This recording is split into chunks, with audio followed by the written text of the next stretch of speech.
যাই হোক, আমাদের আজকের পড়া হচ্ছে পিরিয়ডিক টেবিল। পিরিয়ডিক টেবিলের এটা হচ্ছে প্রথম ক্লাস। আর এই হিসেবে আমাদের পর্যায় সারণীর প্রথম যে বিষয়টা পড়বো সেটা হচ্ছে ব্যাকগ্রাউন্ড অফ পিরিয়ডিক টেবিল, পর্যায় সারণীর ইতিহাস। আচ্ছা, তাহলে আমরা পর্যায় সারণীর ব্যাকগ্রাউন্ড নিয়ে যদি কথা বলতে যাই, পর্যায় সারণীর ব্যাকগ্রাউন্ডের ক্ষেত্রে 1799 সাল থেকে শুরু করে এটার প্রথম লেবুইসিস তিনি কি করছিলেন, oxygen, nitrogen, hydrogen, phosphorus, mercury এসব নিয়ে তিনি করছেন। তিনি এটাকে সাজানোর চেষ্টা করছেন মৌলগুলোকে।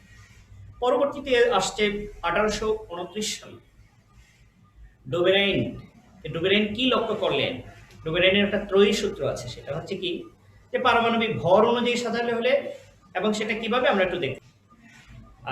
ডোবেরাইনের ত্রয়ী সূত্র কত সালে বললাম? 1829 সালে ডোবেরাইন তিনি লক্ষ্য করেন যে তিনটি করে মৌলিক পদার্থ নিয়ে এদেরকে যদি পারমাণবিক ভরের এটা ক্রমান্বয়ে ছোট থেকে বড় অনুযায়ী সাজানো হয়, তাহলে প্রথমটার পারমাণবিক ভর তৃতীয়টার পারমাণবিক ভর একত্রে করে আমরা যদি দুইটা ভাগ করি, তার মানে কত আসছে? গড় একটা ভর আসতেছে।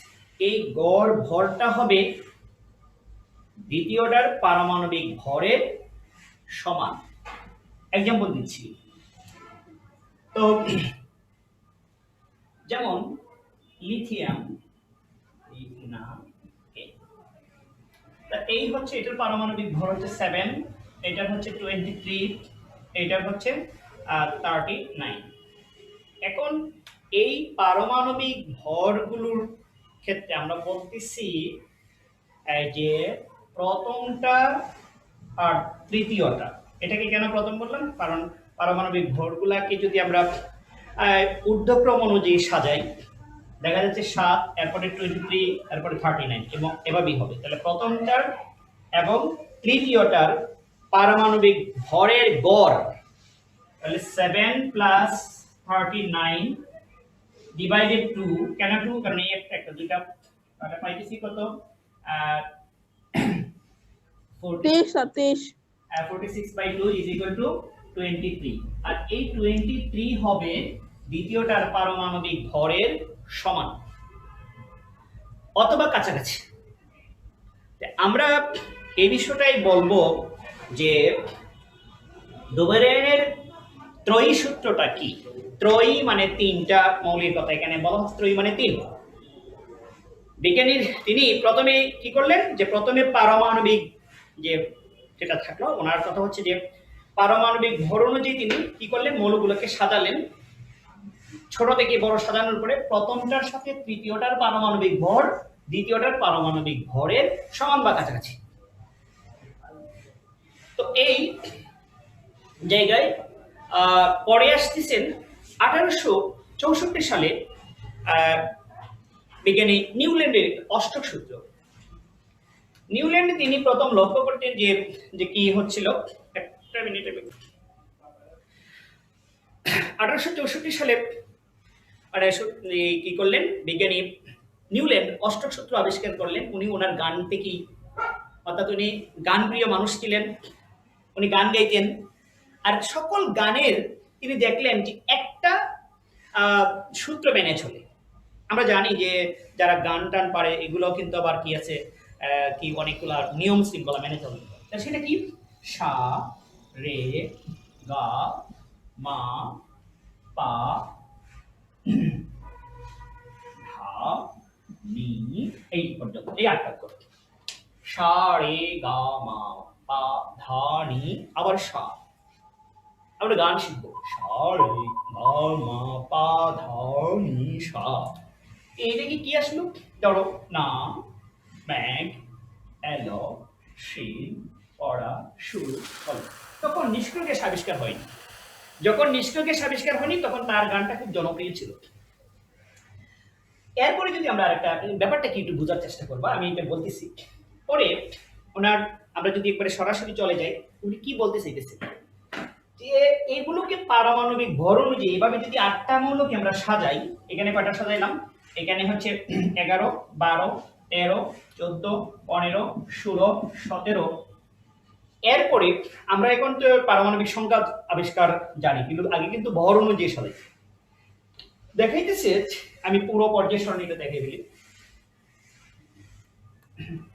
এই হলো পর্যায় সারণীর অংশ থেকে আমরা যেটা দেখব, ওনার আবিষ্কৃত অংশ থেকে যদি দেখি, যে কোনটার ক্ষেত্রে ধরো এই থেকে শুরু করে এইভাবে আসে, তখন এই যে গ্রুপটা এটা আবিষ্কার হয়নি, এই যে এটা আবিষ্কার হয়নি, কোনটা এটা নিষ্ক্রিয় গ্যাস আবিষ্কার যেটা হয়নি। তিনি কি করছিলেন যে প্রথম মৌলের সাথে ধরো সা রে গা মা পা ধা নি, এরপরে সা, আবার সাটা যেটা হবে, যে কোনো একটা মৌলের সাথে তার অষ্টম মৌলটার একটা মিল থাকবে।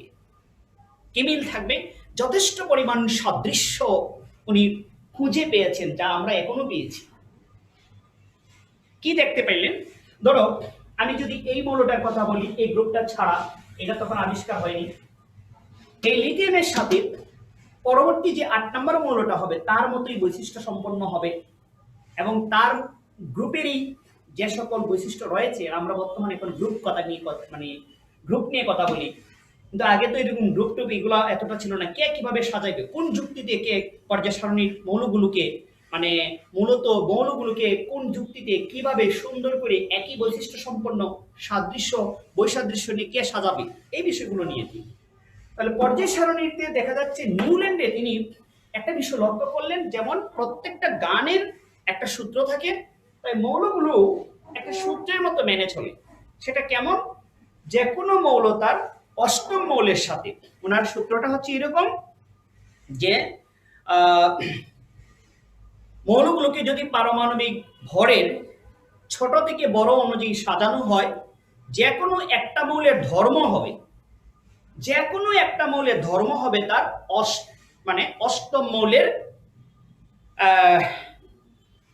ধর্মের সাথে মিলে যাবে, তার অষ্টম মৌলের ধর্মের সাথে। তাহলে আমরা যদি দেখি ওনার সূত্র অনুযায়ী যে কোনো একটা ক্ষেত্রে যদি দেখি, ধরো আমি এই ম্যাগনেসিয়ামের কথা বলবো, ম্যাগনেসিয়াম থেকে শুরু করে 8 নম্বর মৌলটার ক্ষেত্রে কোনটা আসবে, বা আমি লিথিয়ামের কথা বললে তার 8 নম্বর কোনটা আসবে, তাহলে সা রে গা মা পা ধা নি, আর পরে সা, এই যে সা আবার শুরু হয়। উনি যখন এইটা আবিষ্কার করছিলেন, ওই গান থেকেই তিনি দেখছিলেন যে আমরা যেমন এই যে সূত্র, এটা তো জানি যারা গান টান পারো, এটা কিন্তু ভালো জানার কথা, সা রে গা মা পা দা নি, এরপরে আবার সা থেকে শুরু হয়।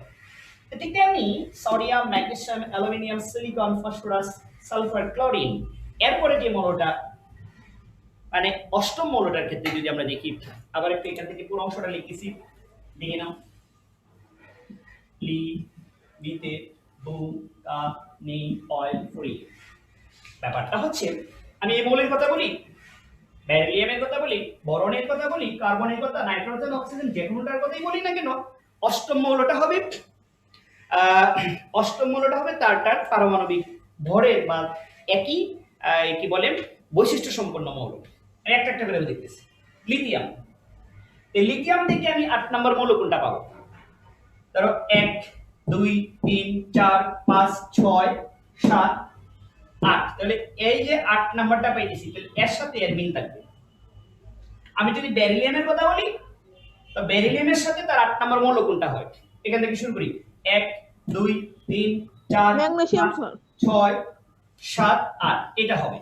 অর্থাৎ এটার সাথে এটা একটা মিল পাওয়া যাচ্ছে। কার্বনের সাথে যদি আমি শুরু করি, 8 নম্বর কোনটা হবে? এই সিলিকন হবে। নাইট্রোজেনের ক্ষেত্রে বললে ফসফরাস হবে তার 8 নম্বর, যেটা ওই সারেগামার সূত্রের মতো। তাই তিনি তখন কিন্তু নিষ্ক্রিয় গ্যাস আবিষ্কার হয়নি। আর নিষ্ক্রিয় গ্যাস আবিষ্কার হওয়ার সাথে সাথেই নিউল্যান্ডের অষ্টক সূত্র যেটা ছিলেন, এটাকে বলা হয় অষ্টক সূত্র। অষ্টক তত্ত্ব না, কিন্তু এটাকে বলা হয় অষ্টক সূত্র। মানে কিটা, যে কোনো মানে পারমাণবিক ভর অনুযায়ী সাজালে যে কোনো মৌলের একটা হবে তার অষ্টম মৌলের সাথে ধর্মের মিল সম্পন্ন। যে কোনো একটা মৌল নয়, কয়েকটা মৌল তো তখন ছিল, 118টা মৌল তখন আবিষ্কার হয়নি। আর এই নিষ্ক্রিয় গ্যাস হয়নি, ডি ব্লক নিয়ে গেলে তখন এত ঝামেলা ছিল না, এফ ব্লক ছিল না। কয়েকটা মৌলকে কে কিভাবে সাজাইব, কেউ প্রথম 28টে সাজাইলো, কেউ কত মেয়ের ছিল, এইভাবে আস্তে আস্তে তখন চলে আসলো 1869 সাল। 1869 সালে বিজ্ঞানী চলে আসলেন রাশিয়ান একজন বিজ্ঞানী, ওনার নাম হচ্ছে মেন্ডেলিভ। মেন্ডেলিভে এসে তিনি কিন্তু খুব বেশি মৌল কথা বলেনি, তখন 63টার মতো মৌল আবিষ্কৃত, তখন 63টা মৌলটা এবং 12টা মনে হয় 63টা মৌল নিয়ে ইয়ে করছি। আচ্ছা, আমরা বলতেছি ইনফরমেশনগুলো। 1869 সালে বিজ্ঞানী মেন্ডেলিভ আসার পরে তখন ওনার সূত্রটা যেটা ছিল এটা নাকি একটু আসলে কি করেছে, আপডেট করা হয়েছে। আমরা যেটা আপডেট শব্দটা কিন্তু ভালো বুঝি। কেন? নিষ্ক্রিয় গ্যাসগুলা যখন আবিষ্কার হলো তখন এই যে ওনার যে অষ্টম মানে যে অষ্টক সূত্রটা যেটা আর কি, এই সূত্রটা কিন্তু তখন আর মিলে না। কেন? কারণ দেখুন এই পিরিয়ডিক মানে টেবিলের এই পর্যায়ের ক্ষেত্রে যদি আমরা যাই, এই পিরিয়ডের ক্ষেত্রে যদি যাই, তাহলে ফ্লোরিনের পরে নিয়ন চলে আসে। তা নিয়ন হয় তার অষ্টম মৌল, যার কারণে আমি যদি এটার ক্ষেত্রে বলি 1 2 3 4 5 6 7 8, 8 নাম্বারটা হয় যে অষ্টম হলে নিয়ন। তখন এই লিথিয়ামের সাথে নিয়নের কোনো মিলই থাকে না, তাই অষ্টক সূত্রটাই হুদাই। তখন বেচারা কি করবো, বিজ্ঞানী মানুষ, গানপ্রিয় মানুষ, গানপ্রিয় বিজ্ঞানী ছিল, গান নিয়ে তিনি ব্যস্ত হয়ে গেলেন। তখন চলে আসলেন মেন্ডেলিভ, আবার মেন্ডেল লাগাই দিলেন। মেন্ডেল ছিল বিজ্ঞানী, ছিল বাবা মার প্রথম মানে উনি কৃষকের বাবা মার সন্তান ছিলেন। প্রথম জীবনে পড়াশোনা করতে পারে নাই, স্কুল থেকে বের করে দেওয়া হয়েছিল। পরবর্তীতে তিনি গির্জায় গেলেন, গির্জায় গিয়ে গ্রেগর একটা উপাধি পাইলেন। মেন্ডেলিভের মানে কি করেছিলেন, মেন্ডেল যিনি আর কি, উনি তো মটরশুটি গাছ টাছ নিয়ে জেনেটিক্সের, আর মেন্ডেলিভ হচ্ছে পর্যায় সারণী নিয়ে তিনি সুন্দর অভিনব কৌশল ট্রিক্স অ্যান্ড টিপস দিয়ে এত সুন্দর করে একটা আমাদেরকে পর্যায় সারণীর মৌলগুলোকে সাজিয়ে দিয়েছিলেন, এবং কিছু কিছু মৌলর আবিষ্কার সম্পর্কে ভবিষ্যৎবাণী দিয়েছিলেন, যা উনি মরে যাওয়ার পরেও আমরা ওনার প্রতি শ্রদ্ধা ভক্তি আগেদের বিজ্ঞানীদেরও আছে, ওনাদেরও আছে, তবে ভালো সবচেয়ে স্ট্যান্ডার্ড দিয়েছিলেন মেন্ডেলিভ। মেন্ডেলিভে কি দিয়েছিলেন? গ্রেগর জোহান মেন্ডেল না, কিন্তু উনি তো দুইজন দুই জায়গায়, একই বাবা মার সন্তান ছিলেন না, ভিন্ন বাবা মার আদরের সন্তান ভিন্ন। একজন গ্রেগর জোহান মেন্ডেল হচ্ছে জেনেটিক্সের জনক, আর মেন্ডেলিভ হচ্ছে পর্যায় সারণীর জনক। রসায়নের মাতা হচ্ছে এই মাতাটা, মাদার। রসায়নের মাদারকে পিরিয়ডিক টেবিল, ফাদারকে জাবির ইবনে হাইয়ান, আর পর্যায় সারণীর জনককে, পার্থক্য আছে। হ্যাঁ, আমাদের জাতির পিতার তো জানাই সবাই, আমরা বলবো পর্যায় সারণীর জনককে। পর্যায় সারণীর জনক হচ্ছে মেন্ডেলিভ।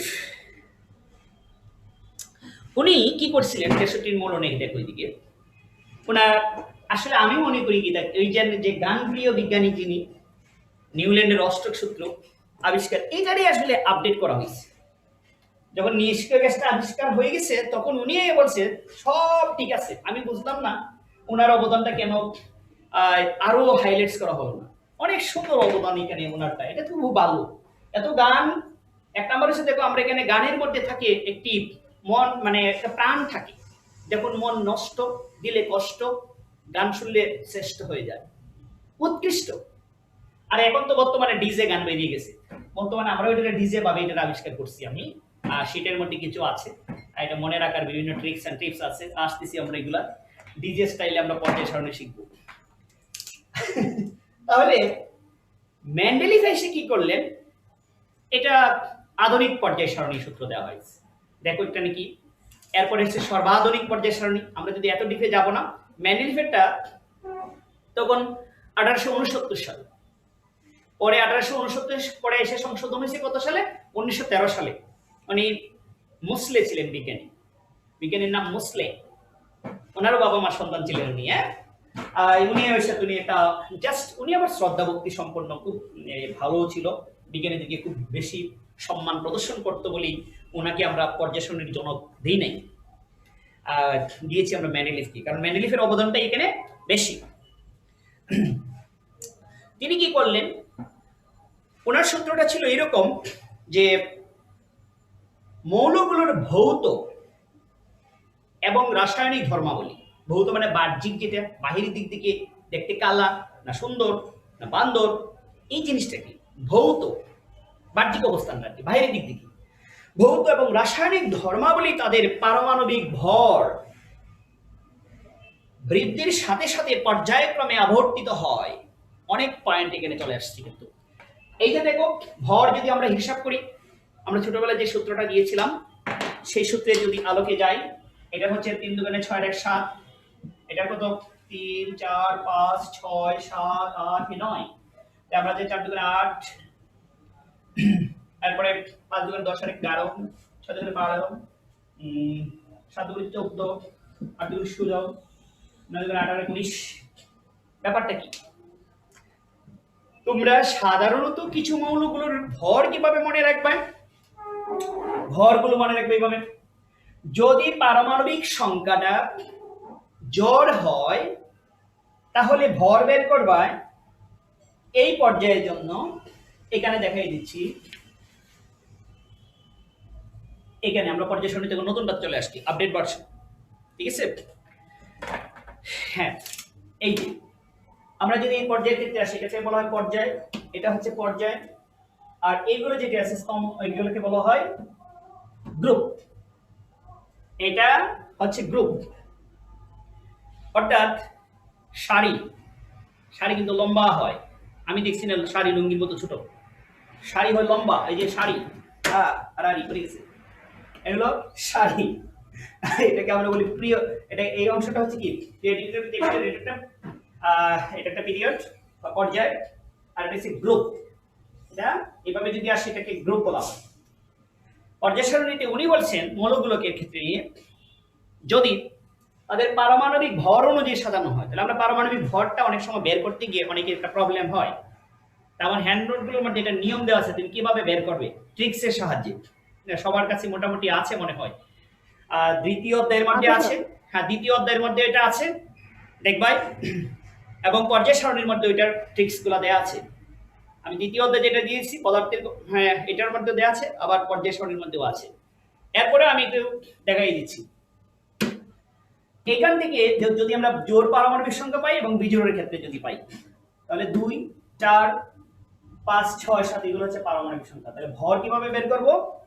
বিজোড় হলে 2 গুণ করে সাধারণত 1 যোগ করব, 3 দুগুণে 6 আর 1 7, তাহলে জোড় 4 দুগুণে 8।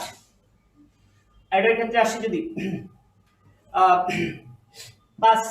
5 দুগুণে 10 আর 11 আসবে, এটার 6 দুগুণে 12, 7 দুগুণে 14, এটা একটু ব্যতিক্রম, 8 দুগুণে 16, আর এটা 9 বিজোড়, 9 দুগুণে 18 আর 1 20।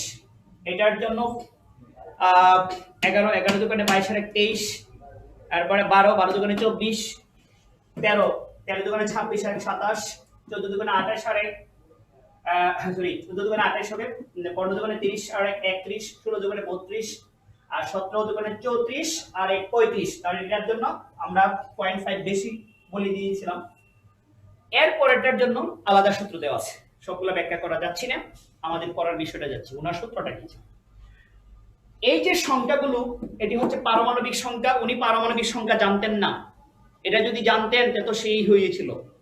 এই পারমাণবিক সংখ্যাটা আবিষ্কার করেছে 1913 সালে বিজ্ঞানী মোসলে, আর ওনার সাজানোটা ছিল পারমাণবিক ভর দিয়ে। তিনি বলতেছেন যদি মৌলগুলোকে পারমাণবিক ভর অনুযায়ী সাজানো হয়, ক্রমান্বয়ে ছোট থেকে বড় ভাবে সাজানো হয়, এটাকে বলে ঊর্ধ্বক্রম অনুযায়ী সাজানো। পারমাণবিক ভর অনুযায়ী যদি সাজানো হয়, তাদের ভৌত এবং রাসায়নিক ধর্মাবলী পর্যায়ক্রমে আবর্তিত হয়। কথাটার অর্থ কি? এই ছিল ধাতু আস্তে মানে পারমাণবিক সংখ্যা মানে বাড়তেছে। এটা দেখো পারমাণবিক ভর হচ্ছে এটার কত, এটার হচ্ছে 7, এরপরে হচ্ছে এরকম 9, এই যে বাড়তেছে এবং তার কালারও দেখো চেঞ্জ হচ্ছে আস্তে আস্তে। তোমরা কালারটা দেখলে বুঝতে পারবা চেঞ্জ হচ্ছে, মানে কি ধাতু থেকে অধাতুর দিকে মানে অগ্রসর হচ্ছে, আর সেই সাথে তাদের ধর্মগুলো পরিবর্তন হয়ে যাচ্ছে।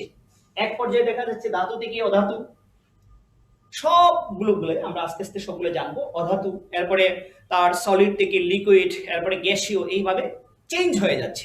এই কথাটাই তিনি বলছেন ভৌত এবং কেমিক্যাল, যেটা হচ্ছে তো এই দুটোই কিন্তু চেঞ্জ হয়ে যাচ্ছে। কেমিক্যাল কোনটা আমরা রিঅ্যাকশন দেখব, আর ভৌতটা আমরা বলতেছি কি সলিড, এটা হচ্ছে গ্যাস। এইভাবেই আস্তে আস্তে একটা কঠিন পদার্থ, এরপরে গ্যাসীয় পদার্থ, তরল পদার্থ, এইভাবে পরিবর্তনটাকে আমরা ভৌত পরিবর্তন বলতেছি। তা আমি বলি নাই, উনি আমার অনেক সিনিয়র, আমার 14 গোষ্ঠী সিনিয়র। তাহলে উনি কে ছিলেন? বিজ্ঞানী, রাশিয়ান বিজ্ঞানী মেন্ডেলিভ। তিনি কি করেছিলেন যে পারমাণবিক ভর অনুযায়ী যদি সাজানো হয় তবে তাদের ভৌত এবং রাসায়নিক ধর্মাবলী পর্যায়ক্রমে আবর্তিত হয়, আস্তে আস্তে বৃদ্ধি পাবে, অথবা এখান থেকে আসলে হ্রাস পাবে বা বৃদ্ধি পাবে, এই স্টেপটা বলেছে। এইভাবে যাইতে যাইতে যাইতে চলে আসলো 1800 পরে, আমরা 1900-তে চলে আসলাম। 1900-তে আসার পরে কাহিনীটা কি? কাহিনীটা হলো তখন আবিষ্কার হয়ে গেল কি পারমাণবিক সংখ্যা। তোমরা প্রশ্ন করতে পারো, ওমা পারমাণবিক ভরই তো ভালো ছিল, তো কেন পারমাণবিক সংখ্যা দেওয়ার দরকারটা কি? অবশ্যই দরকার আছে।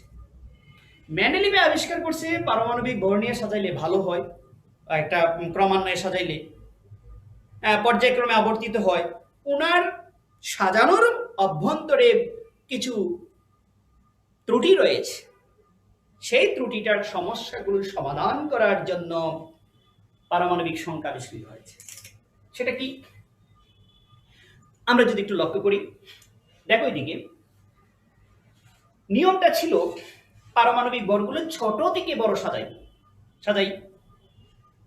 এই ছিল পটাশিয়াম এবং আর্গনের ক্ষেত্রে একটা একটা করে দেখি। পটাশিয়ামের পারমাণবিক ভর হচ্ছে 39।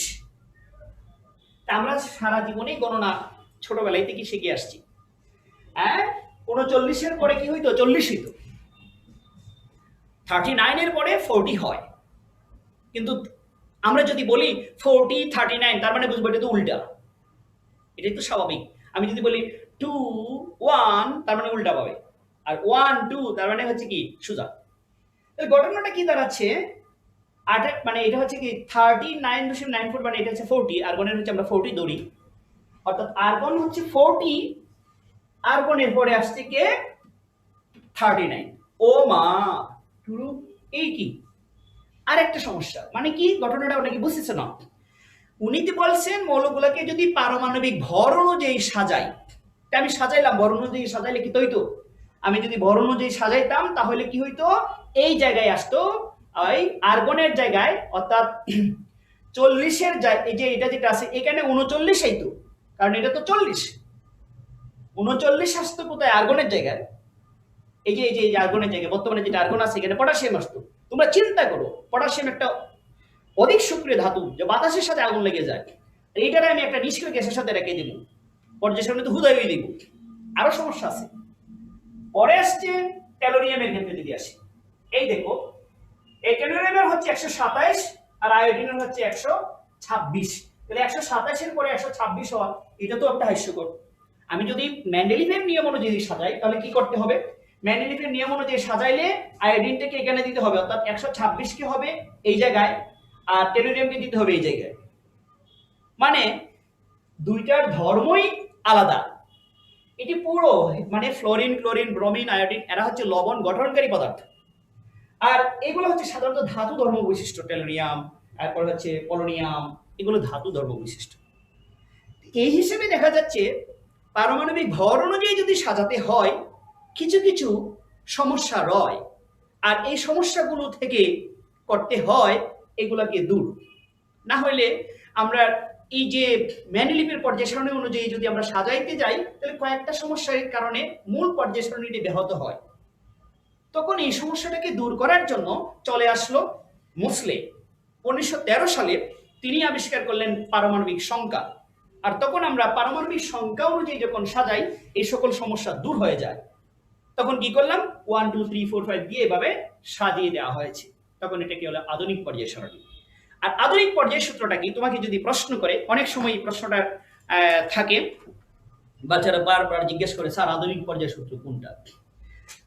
তাহলে তোমরা লিখবা আধুনিক পর্যায় সূত্র, ব্র্যাকেটে লিখে রাখবেন যে সংশোধিত আধুনিক পর্যায় সূত্র। তাহলে সেটা কি হবে? শুধুমাত্র ভরের জায়গায় পারমাণবিক সংখ্যা হবে। তাহলে আমি আবার বলে দিচ্ছি, আর মেন বই তো লেখাই আছে। মেন্ডেলিভ যেটা বলছিলেন যে পারমাণবিক ভর অনুযায়ী যদি পর্যায়ক্রমে সাজানো হয় তাদের ভৌত ও রাসায়নিক ধর্মাবলী পরিবর্তন হয়। ওই ভরের জায়গায় আমরা পারমাণবিক সংখ্যা লাগাই দিব, বাকি সব ঠিক থাকবে। মৌলগুলোকে যদি পারমাণবিক সংখ্যা অনুযায়ী সাজানো হয় তাদের ভৌত ও রাসায়নিক ধর্মাবলী পর্যায়ক্রমে আবর্তিত হয়। এই শেষ। আবার বলতেছি, মেন্ডেলিভের পর্যায় সূত্রটা কি ছিল? মেন্ডেলিভের পর্যায় সূত্রটা ওইটাই ছিল যে মৌলগুলোকে যদি ক্রমবর্ধমান মানে ক্রমান্বয়ে যেটা আর কি ক্রমবর্ধমান পারমাণবিক ভর অনুযায়ী সাজানো হয়, মানে পারমাণবিক ভর অনুযায়ী সাজানো হলে তাহলে তাদের ভৌত এবং রাসায়নিক ধর্মাবলী পর্যায়ক্রমে আবর্তিত হয়। এটা কিছুদিন স্থায়ী ছিল। পরবর্তীতে 1913 সালে পারমাণবিক সংখ্যা আবিষ্কার হওয়ার পরে এই যে দুইটা সমস্যা দেখাইলাম, পটাশিয়াম ও আর্গনের স্থান নিয়ে একটা সমস্যা 39-40, একটা নিষ্ক্রিয় গ্যাসের জায়গায় একটা সক্রিয় মৌল চলে যায়, আবার নিষ্ক্রিয় মৌলটা এখানে চলে আসে এই জায়গার মধ্যে 39 যদি আমি এই জায়গায় দিতে যাই, মানে এটারে এখানে 40টাকে যদি এখানে দেই তাহলে পুরো একটা সক্রিয় পরিবারের মধ্যে একটা নিষ্ক্রিয় মৌল এসে জায়গা পায়, যেটা পর্যায় সারণীর উদ্দেশ্যটাই ব্যাহত হয়। তাহলে পারমাণবিক সংখ্যা বই আছে না স্যার এগুলো? জি জি জি জি বই আছে, হাস্যকর কথা বলবো না, সবগুলা বই আছে তোমার। এটার পেজ নাম্বার একটু দেখো। প্রশ্নটা কে করছিল? প্রয়াসনি? আমি স্যার। হ্যাঁ হ্যাঁ, তোমার পেজ উল্টাও। 64 পাইছো? পেজ নাম্বার পাইছি স্যার। হ্যাঁ 64, দেখো এখানে কি লেখা আছে। কিছু মানে ফার্স্ট লাইনই দেখো এখানে সবগুলা লেখা আছে। একটা কথা মনে রাখবা, সব ইনফরমেশন জেনে শুনে মেইন বই যেগুলো আছে এগুলো আমরা আলোচনা করতেছি। আচ্ছা, এরপরে আরো ত্রুটি রয়েছে, সেগুলো নিয়ে কথা বলবো। তাহলে যেগুলো পড়লাম এটার একটু সারাংশ দিয়ে আসতেছি। এ টু জেড আমরা প্রথমেই যেটা পড়লাম, ফার্স্ট যে ব্যাকগ্রাউন্ড অফ পিরিয়ডিক টেবিল, পর্যায় সারণীর যে পটভূমি যেটা আমরা বা পিছন দিকে যে ঘটনাটা বা সারাংশ বা আদি লগ্নটা সেটা বললাম। সেই 1789 সালে প্রথম বিজ্ঞানী Lewis oxygen, nitrogen, phosphorus, mercury, zinc এইগুলো কয়েকটা মৌল নিয়ে তিনি এই ছোট বাচ্চার মতো কয়েকটা মৌল সাজায় দেখছিলেন, কল্পনা করছিলেন, শেষ হয়ে গেছে। 1829 সালে বিজ্ঞানী ডুবেরাইন তিনি কি করলেন, পারমাণবিক ভর অনুযায়ী, তখন কিন্তু পারমাণবিক ভর আবিষ্কার হয়ে গেছিল, পারমাণবিক ভর অনুযায়ী তিনি কি করলেন, তিনটা মৌলকে সাজাইলেন। প্রথম মানে বড় ক্রমান্বয়ে ছোট থেকে বড় অথবা বড় থেকে ছোট। দেখা যাচ্ছে প্রথম এবং তৃতীয় মৌলের পারমাণবিক ভরের গড় মান দ্বিতীয়টার পারমাণবিক ভরের প্রায় সমান বা সমান। চলে গেল তখন 1829 শেষ, চলে আসলো 1864। 1864 সালে চলে আসলেন আমাদের সেই প্রিয় মনের কুরাকের জন্য যে গান নিয়ে সূত্র আবিষ্কার করেছিলেন কে? নিউল্যান্ডের নিউ সূত্র একটা আবিষ্কার করেছিলেন তিনি। নিউল্যান্ডের অষ্টক সূত্র সা রে গা মা ফা দা নি সা, এই যে আদা নি সা যেটা আসছিল, এই জায়গা থেকে তিনি একটা বিষয় আমাদেরকে উপস্থাপন করেছিলেন, সেটা হচ্ছে কি, যে কোনো মৌলগুলোকে, তখন কিন্তু নিষ্ক্রিয় গ্যাস আবিষ্কার হয়নি, অর্থাৎ নিষ্ক্রিয় গ্যাস আবিষ্কার হওয়ার পূর্ব পর্যন্ত তিনি এই সূত্রটা এভাবে দিয়েছিলেন যে মৌলগুলো পারমাণবিক ভর অনুযায়ী যদি আমরা সাজাই তাহলে প্রথম মৌলের সাথে তার অষ্টম মৌলের একটা সাদৃশ্য পাওয়া যায়। শেষ, নিষ্ক্রিয় গ্যাস আবিষ্কার হওয়ার পরে চলে আসলো সরাসরি আমরা 1869 সালে বিজ্ঞানী মেন্ডেলিভ তিনি কি করলেন, মৌলগুলোর পারমাণবিক ভর অনুযায়ী সাজাইলেন, সাজিয়ে তিনি বললেন যে আমরা যদি ভর অনুযায়ী সাজাই তাহলে এই মৌলগুলার ভর বৃদ্ধি হওয়ার সাথে সাথে তার ধর্ম পরিবর্তন হয়, ভৌত ধর্ম এবং রাসায়নিক ধর্ম পর্যায়ক্রমে পরিবর্তন হয়। সমস্যা রয় সেটা কি? আয়োডিন ও টেলোরিয়াম, এরপরে হচ্ছে কি